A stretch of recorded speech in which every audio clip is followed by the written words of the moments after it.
Hi friends, ഞാനിപ്പം പോകുന്നു പറഞ്ഞാൽ മൈസൂർ കൊട്ടാരം, മൈസൂർ പാലസ്. നമുക്കവിടുത്തെ വിശേഷങ്ങൾ കണ്ടിട്ടൊക്കെ വരാം.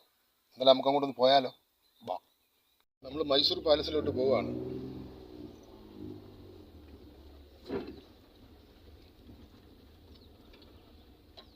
മൈസൂർ പാലസിലെ വിശേഷങ്ങൾ കണ്ടിട്ടൊക്കെ വരാം.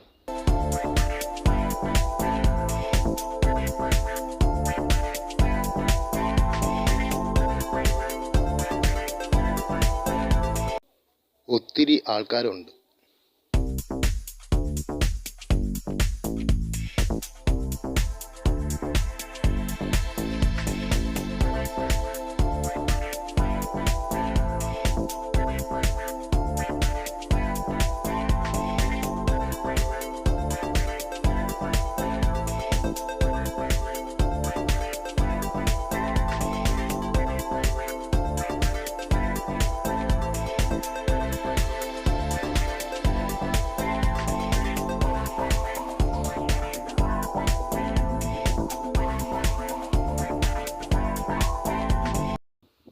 ഇതൊക്കെ എന്തോന്നറിയാൻ വയ്യ, എന്നാലും നോക്കാം.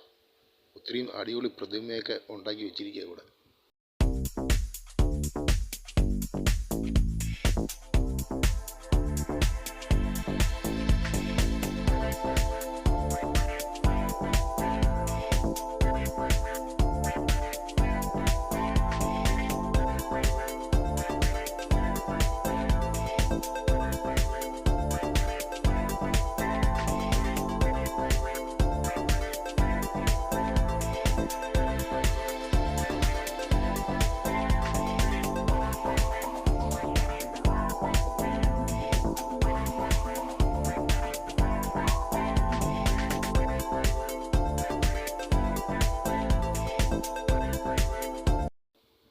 ഇതുവഴിയാ കൊട്ടാരത്തിൻ്റെ അകത്ത് കയറുന്നത്.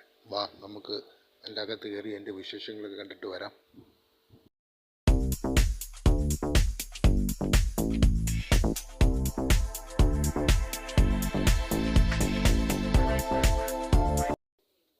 എന്താ ഭംഗി നോക്ക്, ഓരോ കാര്യങ്ങളും.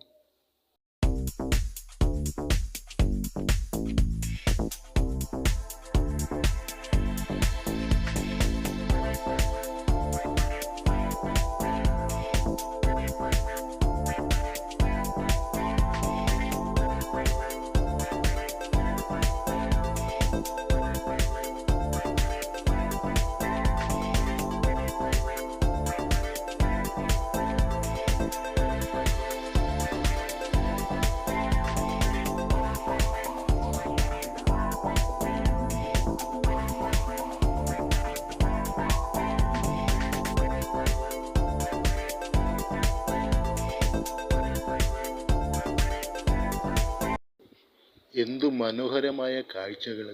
ഇതൊക്കെ പണിഞ്ഞവനെ സമ്മതിച്ചു കൊടുക്കണം. ഭയങ്കര കഴിവല്ല അല്ലേ?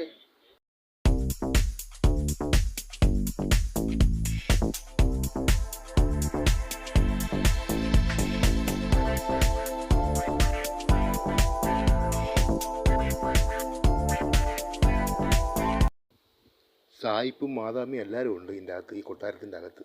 ഇത്രയും ഭംഗിയാണ് ഇതിൻ്റെ അകം കാണാൻ. ഒരേ ശില്പങ്ങളും ഒരേ കാര്യങ്ങളൊക്കെ ഉണ്ടാക്കി വെച്ചിരിക്കുന്ന കാണണം. നേരിട്ട് കണ്ടാലേ നമുക്ക് ഇതിൻ്റെ ആ ഭംഗി നമുക്കറിയാൻ പറ്റൂ. ഇവിടുത്തെ രാജാവ് കടന്ന കട്ടിലായത്. മൈസൂർ രാജാവിൻ്റെ വാളും കിരീടവും ആഭരണങ്ങളൊക്കെ ഇവിടെ നിരത്തി വെച്ചിരിക്കുക. നമ്മൾ നേരിട്ടൊന്ന് കണ്ടാലേ എൻ്റെ ആ ഫീൽ നമുക്ക് മനസ്സിലാവത്തുള്ളൂ. എന്തൊക്കെ ഇവിടെ നിരത്തി വെച്ചിരിക്കുന്നത്? എല്ലാ ആഭരണങ്ങളെല്ലാം എനിക്ക് തോന്നുന്നു സ്വർണ്ണങ്ങളതെല്ലാം കംപ്ലീറ്റ് സ്വർണ്ണങ്ങൾ ഇവിടെ നിരത്തി വെച്ചിരിക്കുന്ന ഒരേ ആഭരണങ്ങൾ നമ്മൾ നേരിട്ട് കണ്ടല്ലേ അതിൻ്റെ ആ ഫീല് നമുക്ക് മനസ്സിലാവത്തുള്ളൂ.